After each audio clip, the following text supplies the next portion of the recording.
ಒಂದು ಹಳೆಯ ಅಸ್ತ್ರದ ಹೊಸ ಸಂಚಲನ ಇದೀಗ ರಾಜ್ಯಾದ್ಯಂತ ಎದ್ದಿದೆ.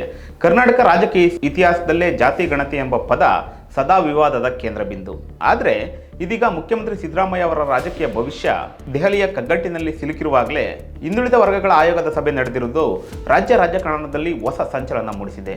ಇದು ಕೇವಲ ಸಮೀಕ್ಷೆಯಲ್ಲ, ಇದು ಅಧಿಕಾರದ ಚದುರಂಗದ ಆಟ. ಸಿದ್ದರಾಮಯ್ಯ ಅವರ ಅಂತಿಮ ಅಜೆಂಡವೇನು ಅನ್ನೋ ಪ್ರಶ್ನೆ ಎಲ್ಲರಲ್ಲೂ ಮೂಡುತ್ತೆ. ಸಿದ್ದರಾಮಯ್ಯ ಅವರು ಅಧಿಕಾರದಿಂದ ನಿರ್ಗಮಿಸುವ ಮುನ್ನ ತಮ್ಮನ್ನ ಸಾಮಾಜಿಕ ನ್ಯಾಯದ ಅಧಿಕಾರ ಎಂದು ಇತಿಹಾಸದಲ್ಲಿ ಬರೆಯಲು ಹೊರಟಿದ್ದಾರೆ ಎಂಬ ಪ್ರಶ್ನೆ ಮೂಡುತ್ತೆ. ಮಧುಸೂದನ್ ನಾಯಕ್ ನೇತೃತ್ವದ ಆಯೋಗವು ತುರ್ತಾಗಿ ಇಂದು ವರದಿಯನ್ನು ಸಲ್ಲಿಸಿದೆ.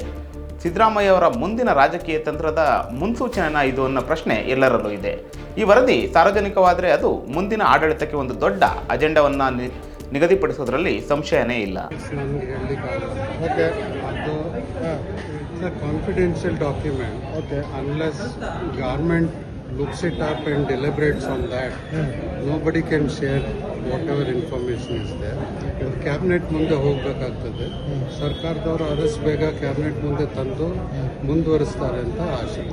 ಇನ್ಸಿಡೆಂಟಲ್ ಕೋ ಇನ್ಸಿಡೆನ್ಸ್ ಅಂತ ಹೇಳ್ಬೋದು ಈ ಪೊಲಿಟಿಕಲ್ ಡೆವಲಪ್ಮೆಂಟ್ ಎಲ್ಲ, ಬಟ್ ಅದಕ್ಕೂ ಇದಕ್ಕೂ ಏನು ಸಂಬಂಧ ಇಲ್ಲ. We act as a statutory body. ನಾವೆಲ್ಲನೂ ಸ್ಟ್ಯಾಚ್ಯೂಟ್ರಿ ಬಾಡಿ ಏನು ಮಾಡಬೇಕು ಅದನ್ನು ಮಾಡಿಬಿಟ್ಟು ರೆಡಿ ಮಾಡಿ ಸರ್ಕಾರಕ್ಕೆ ಒಪ್ಪಿಸಿ.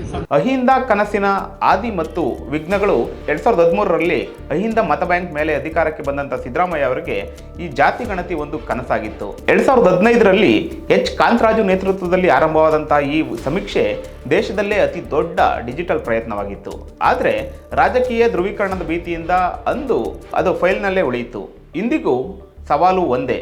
2015ರ ಹಳೆಯ ದತ್ತಾಂಶ 2024-25ರ ವಾಸ್ತವಕ್ಕೆ ಎಷ್ಟರ ಮಟ್ಟಿಗೆ ಹೊಂದಾಣಿಕೆ ಆಗುತ್ತೆ ಅಂತ. ಕಾಂಗ್ರೆಸ್ನಲ್ಲೇ ಆಂತರಿಕ ಸಂಘರ್ಷ ಆಗಿದೆ.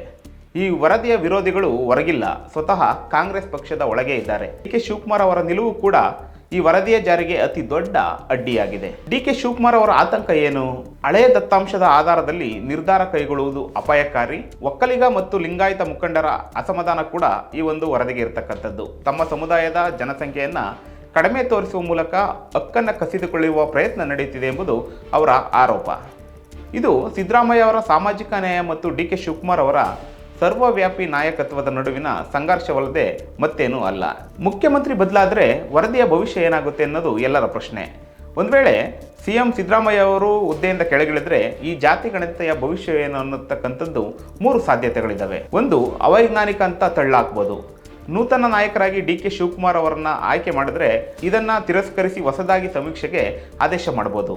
ಎರಡನೇದು, ಕೋಲ್ಡ್ ಸ್ಟೋರೇಜ್ನಲ್ಲಿ ಇಡ್ತಕ್ಕಂಥದ್ದು. ರಾಜಕೀಯ ಒತ್ತಡಗಳಿಗೆ ಮಣಿದು ವರದಿಯನ್ನು ಯಥಾಸ್ಥಿತಿಯಲ್ಲೇ ಮುಚ್ಚಿಡ್ತಕ್ಕಂಥದ್ದು. ಮೂರನೇದು, ಜಾರಿ ಮಾಡಿ ಕ್ರಾಂತಿಕಾರಕ ನಿರ್ಧಾರವನ್ನು ಕೈಗೊಳ್ತಕ್ಕಂಥದ್ದು.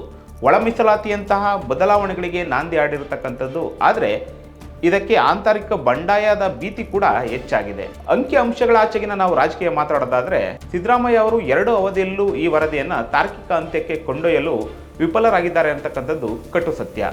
ಇದು ಅವರ ಪಾಲಿಗೆ ಸಾಮಾಜಿಕ ನ್ಯಾಯದ ಹೋರಾಟವಾಗಿದ್ದರೆ ಪಕ್ಷದ ಪಾಲಿಗೆ ಇದು ಬಿಸಿ ತುಪ್ಪ.